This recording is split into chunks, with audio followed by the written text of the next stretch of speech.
Υπό φοβερή πίεση βρίσκεται ο τομέας των ακινήτων, δηλώνει ο πρόεδρος του Παγκυπρίου Συνδέσμου Επιχειρηματιών Ανάπτυξης Γης, Λάκης Στοφαρίδης. Εάν γίνουν, τονίζει, οι σωστές κινήσεις από την πλευρά της κυβέρνησης, πολύ σύντομα θα διαφοροποιηθούν τα δεδομένα. Ελπίδες να αποτίθενται και στο συνέδριο της Διεθνούς Ομοσπονδίας Κτηματικών Επαγγελματιών, που θα γίνει για πρώτη φορά στην Κύπρο. Υπό φοβερή πίεση εξακολουθεί να βρίσκεται ο τομέας των ακινήτων, σύμφωνα με τον πρόεδρο του Παγκύπρου Συνδέσμου Επιχειρηματιών Ανάπτυξης Γης. Πιστεύουμε και ελπίζουμε ότι εάν εξαγγελθούν οι σωστές και αναμενόμενες κατά τη γνώμη μου κινήσεις από την κυβέρνηση, όπως είναι σχετικά φορολογικά μέτρα και κίνητρα που να ανοίξουν την αγορά, τότε θα διαφοροποιηθούν πολύ πιο σύντομα τα δεδομένα.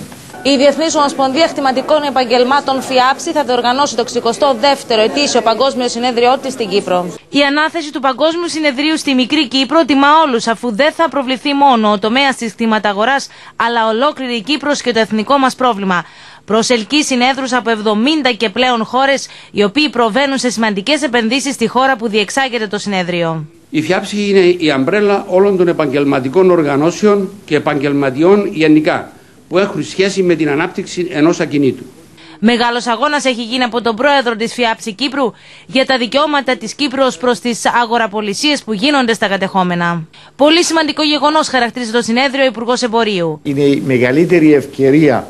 Όλα τα επαγγέλματα μπορούν να ωφεληθούν από αυτόν τον μεγάλο σημαντικό διεθνές συνέδριο στην Κύπρο. Το συνέδριο θα πραγματοποιηθεί στις 16 και 21 Μαΐου στην Πάφο.